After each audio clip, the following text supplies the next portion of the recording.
শ্রেণীর শিক্ষার্থীবৃন্দ, আসসালামু আলাইকুম। অনলাইন ক্লাসে তোমাদেরকে স্বাগত জানাচ্ছি।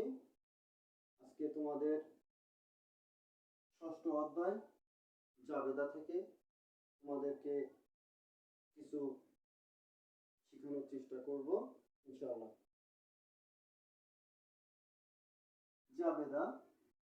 জাবেদাকে সাধারণত আমরা হিসাবের প্রাথমিক বই বলে থাকি।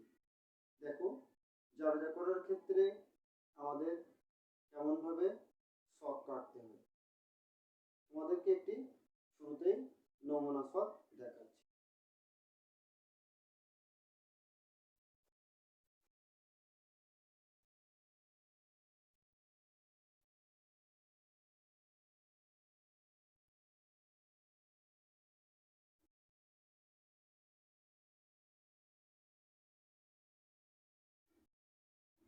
শুরুতেই আমরা একটি ঘর কাটবো, তারিখের ঘর।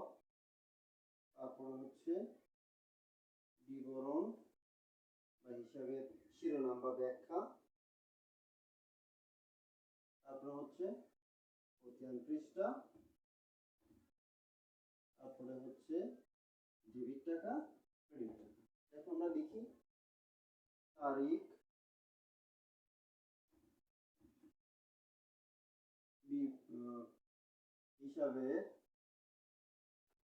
হিসাবের শিরোনাম ও ব্যাখ্যা। হিসাবের শিরোনাম ও ব্যাখ্যা। তারপর হচ্ছে খতিয়ান পৃষ্ঠা। দেখো, ঘরটি বেশি বড় না হওয়ার কারণে ক দিয়ে বিসর্গ আর ক দিয়ে পৃষ্ঠা বোঝানো হয়েছে খতিয়ান পৃষ্ঠা। তারপরে লিখুন ডেবিট টাকা।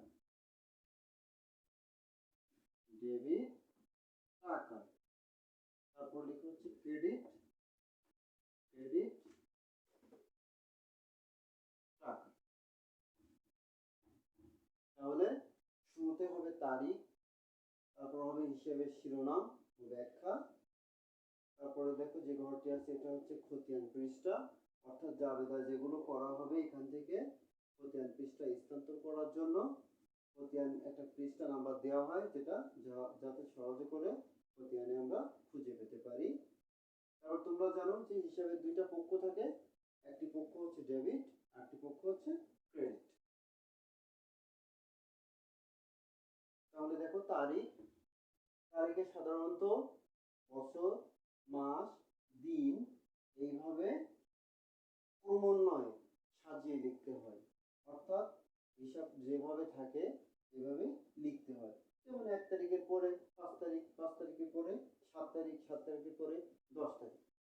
কখনোই উল্টো পাল্টা লেখা যাবে না যে 1 তারিখের পরে 10 তারিখ, 10 তারিখের পরে 5 তারিখ, আবার আসলো 2 তারিখ, এইভাবে নয়।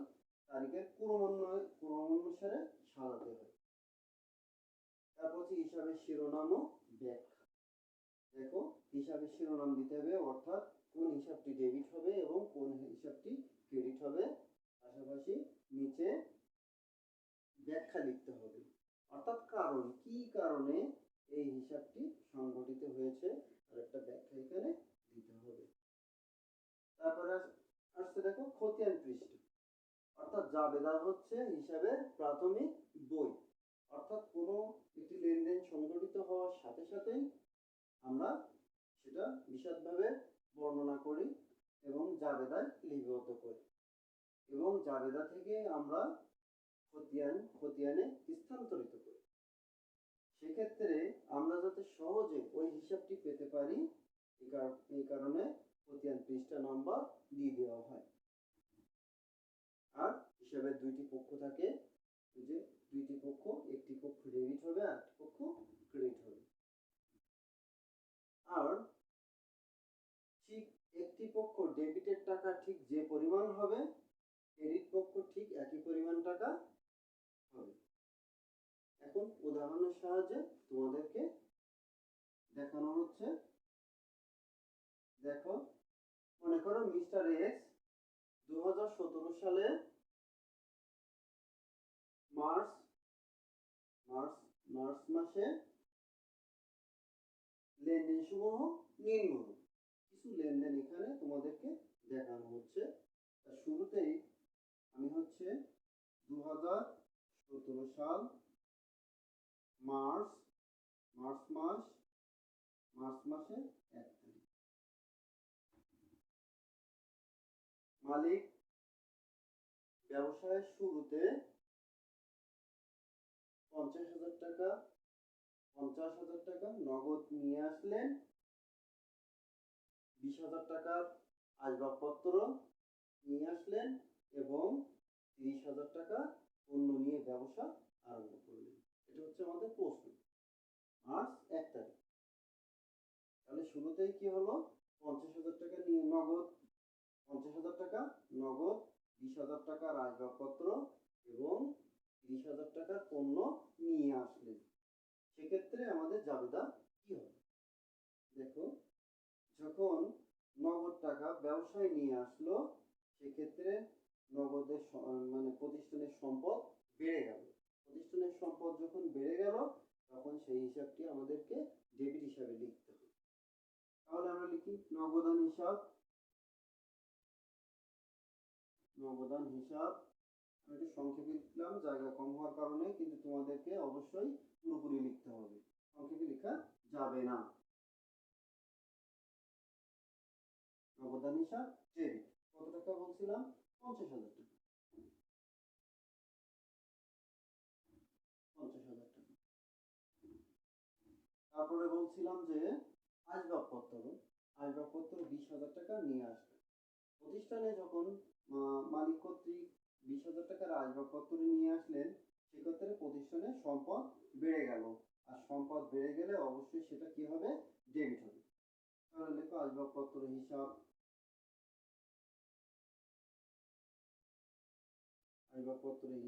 ডেবিট 20,000 টাকা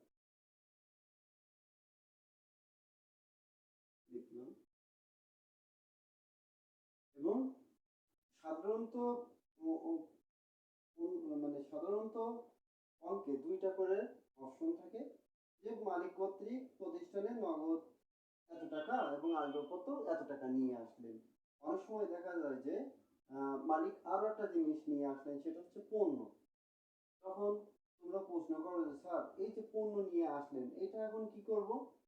একইভাবে একই সিস্টেমে মালিক যখন পণ্য নিয়ে আসলেন, পণ্য বলে কোনো হিসাব তো হয় না, সেক্ষেত্রে আমাদেরকে পণ্য পরিবর্তে লিখতে হবে ক্রয় হিসাব। তাহলে ক্রয় হিসাব, তো প্রতিষ্ঠানে যখন পণ্য নিয়ে আসলেন, তাহলে প্রতিষ্ঠানের সম্পদ বেড়ে গেল। সেক্ষেত্রে কি হবে? ক্রয় হিসাব কি হবে? সম্পদ বেড়ে গেলে ডেবিট হয়। তাহলে লেখো ক্রয় হিসাব। পণ্য হিসাব বলে কোনো হিসাব নাই, এই কারণে আমরা পণ্য হিসাব কথাটি লিখতে পারবো না। লেখো ক্রয় হিসাব ডেবিট। কত? 30,000 টাকা। তাহলে দেখো, আমরা কেবলমাত্র ডেবিট অপশনগুলোই লিখলাম। তাহলে এখন প্রশ্ন হলো, স্যার ক্রেডিট কোনটা হবে? দেখো, ক্রেডিট হবে কোনটা? প্রতিষ্ঠানের জন্য মালিক এইগুলো কি নিয়ে আসলেন? এগুলো সম্পদ হিসেবে নিয়ে আসলেন, অর্থাৎ মূলধন হিসেবে নিয়ে আসলেন।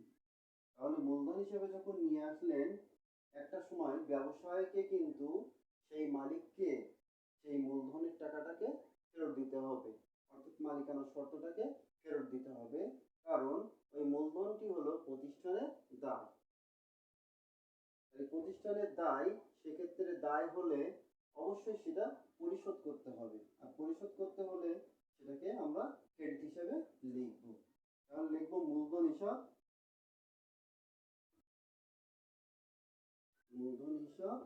ক্রেডিট। দেখো, 3টা অপশন কিন্তু ডেবিট হয়েছে, নগদান হিসাব ডেবিট, আসবাবপত্র হিসাব ডেবিট, ক্রয় হিসাব ডেবিট।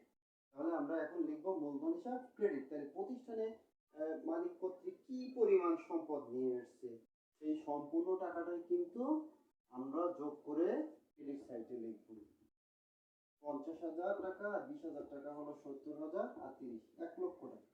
তাহলে প্রতিষ্ঠান মালিকের কাছে দায় হলো 1 লক্ষ টাকা। তাই মূলধন হিসাবকে ক্রেডিট করছি কত দ্বারা? 1 লক্ষ। 1 লক্ষ। নিচে অবশ্যই তোমাদেরকে ব্যাখ্যা লিখতে হবে। ব্যাখ্যা না লিখলে কিন্তু জাবেদা পরিপূর্ণ হবে না। অবশ্যই ব্যাখ্যা লিখতে হবে। এক্ষেত্রে আমরা ব্যাখ্যা কি লিখব?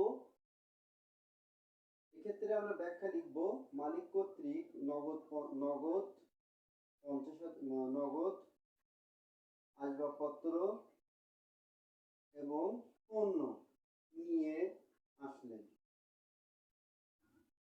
ব্যবসা আরম্ভ করলেন।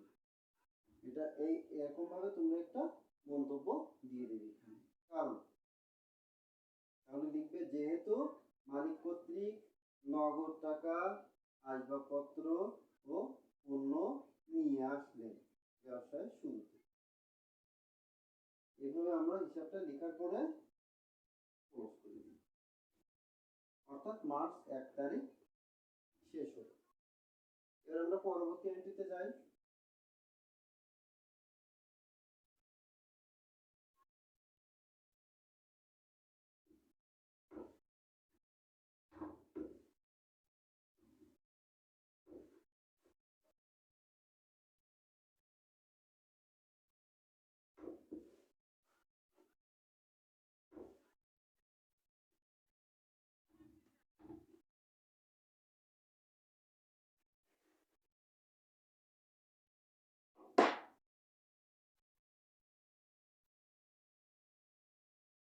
দেখো মনে করো মার্চ 5 তারিখ বাহারের নিকট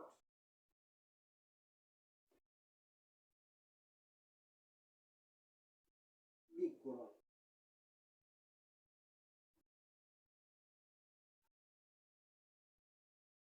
5,000 টাকা।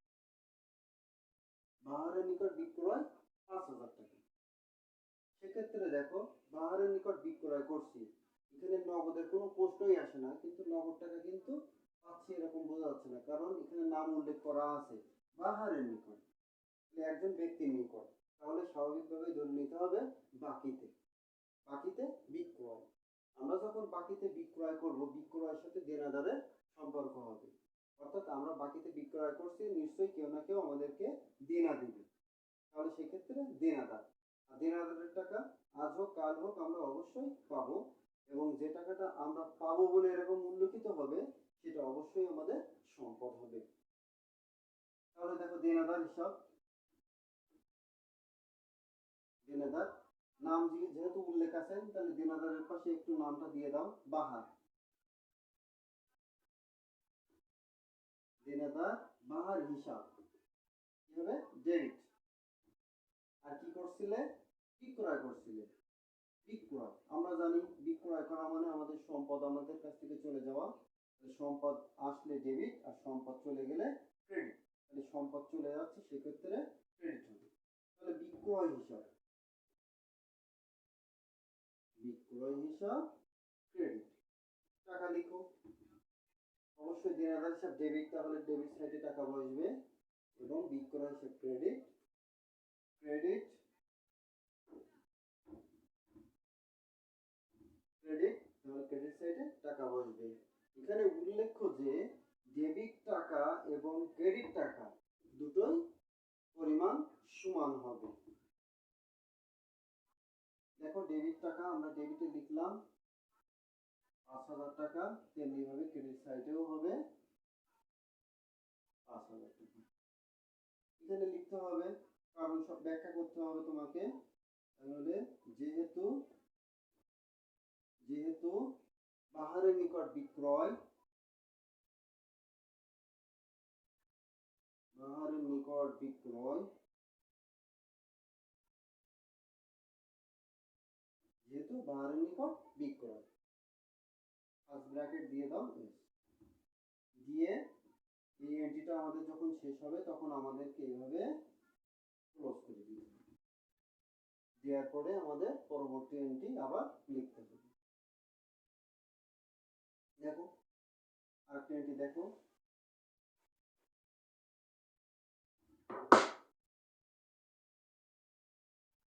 মার্চ 7 তারিখ।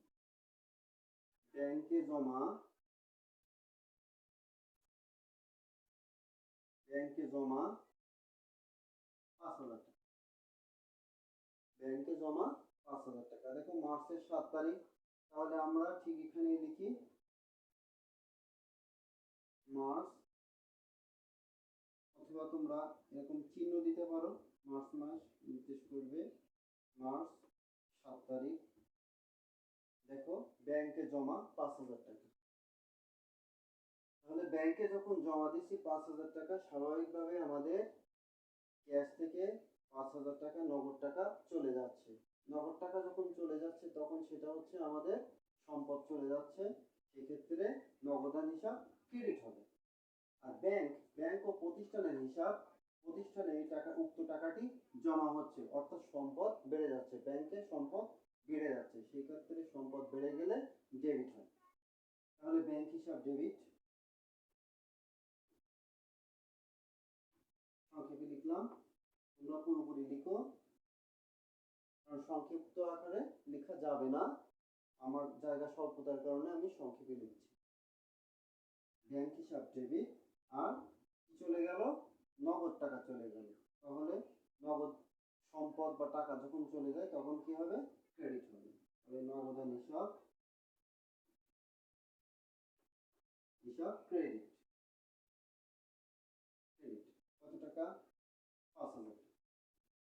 দেখুন ডেবিট পাশে 5,000 টাকা ডেবিট, ক্রেডিট সাইডে 5,000 টাকা লিখলাম। এখানে তোমাকে অবশ্যই কারণ লিখতে হবে, যেহেতু ব্যাংকে জমা দেওয়া হলো, যেহেতু ব্যাংকে জমা দেওয়া হলো। একটা এন্ট্রি শেষ হওয়ার সাথে সাথে তোমাকে নিচ দিয়ে ক্রস করে দিতে হবে।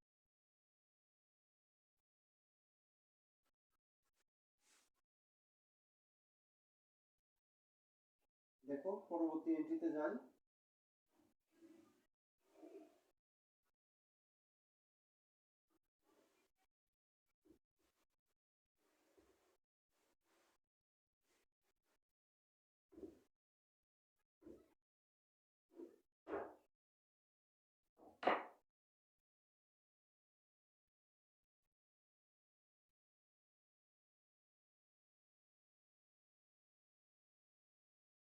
বাকিতে পণ্য ক্রয়, আগেটা তোমাদেরকে দেখালাম যে বাকিতে পণ্য বিক্রয়, এখন হচ্ছে বাকিতে পণ্য ক্রয়।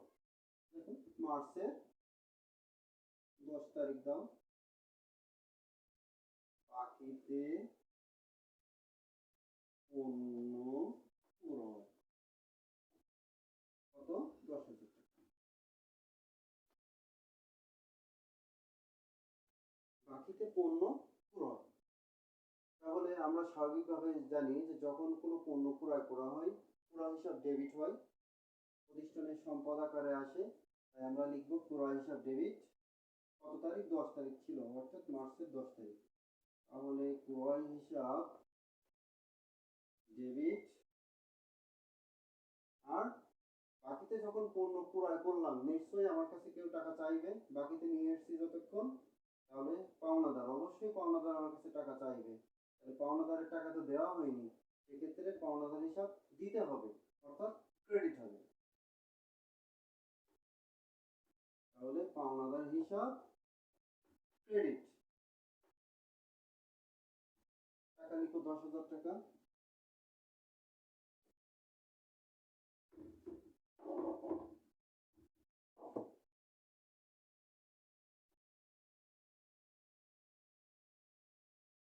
টাকা। অবশ্যই তোমাদেরকে কারণ লিখতে হবে, তাহলে কারণ হিসাবে কি লিখবা, যেহেতু বাকিতে পণ্য ক্রয়, ফার্স্ট ব্র্যাকেট দিয়ে দেবে এভাবে, এবং একটা এন্ট্রি শেষ হওয়ার সাথে সাথে তোমাদেরকে শেষ করতে হবে।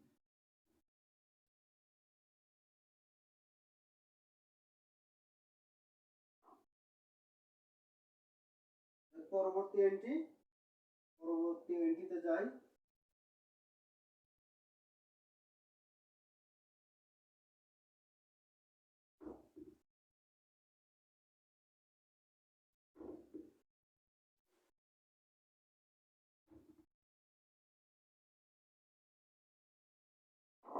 এটা তো ছিল, থাক এখন।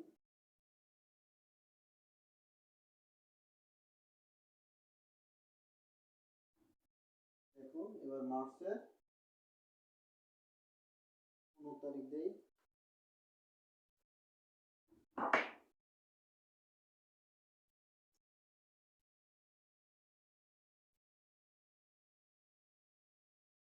মার্চের 15 তারিখ,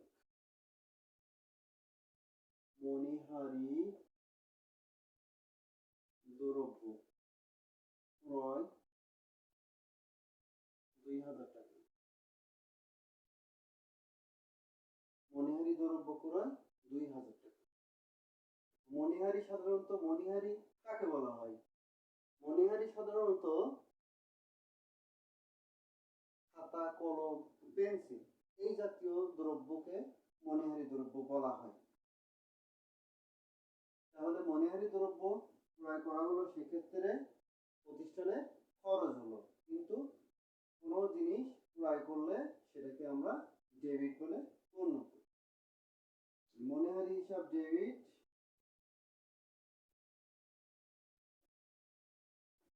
মণিহারি হিসাব ডেবিট সংক্ষেপে লিখলাম, তোমরা পুরোপুরি লিখো। আর মণিহারি ক্রয় করতে যে অবশ্যই আমাদের নগদ টাকা প্রতিষ্ঠান থেকে চলে গেছে। নগদ টাকা বলতে সম্পদ প্রতিষ্ঠান থেকে চলে গেলে আমাদেরকে ক্রেডিট করতে হয়। তাহলে নগদান হিসাব, আমরা জানি সম্পদ আসলে ডেবিট আর সম্পদ চলে গেলে ক্রেডিট।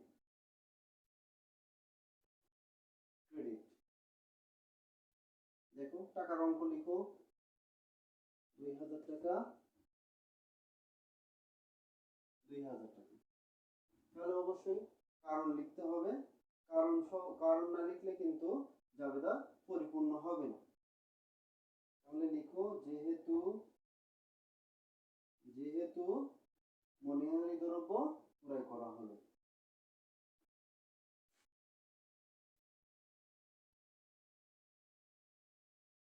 দ্রব্য ক্রয় করা হলো, ব্র্যাকেট ক্লোজ। এবং ব্র্যাকেট ক্লোজ হলো এন্ট্রি ক্লোজ হওয়ার সাথে সাথে তোমাকে নিচে গিয়ে এন্ট্রিটি ক্লোজ করে দিতে হবে।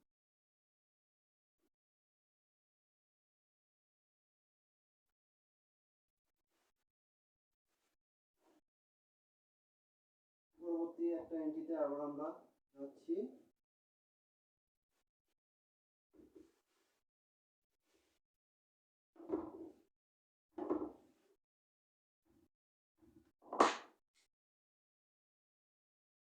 দেখো মার্চ 31,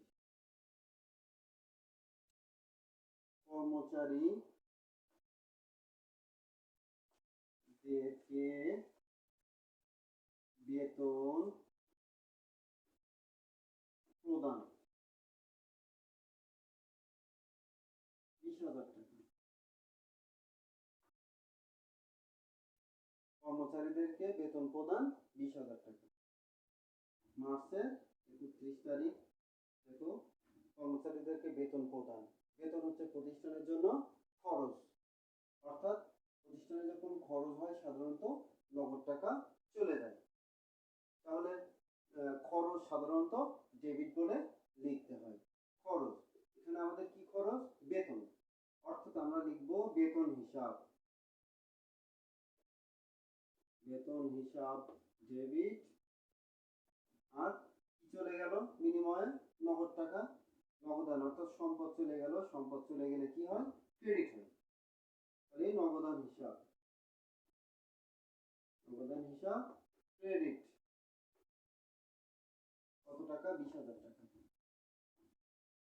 ডেবিট সাইডে 20,000 টাকা, ক্রেডিট সাইডেও একই 20,000 টাকা।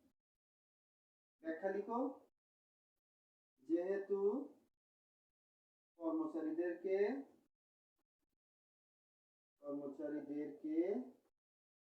বেতন প্রদান করা হলো।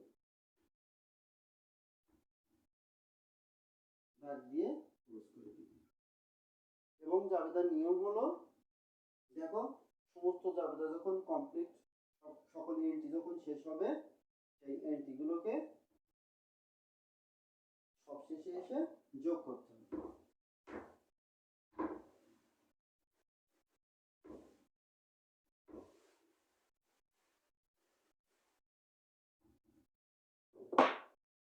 আমরা তখন সেক্ষেত্রে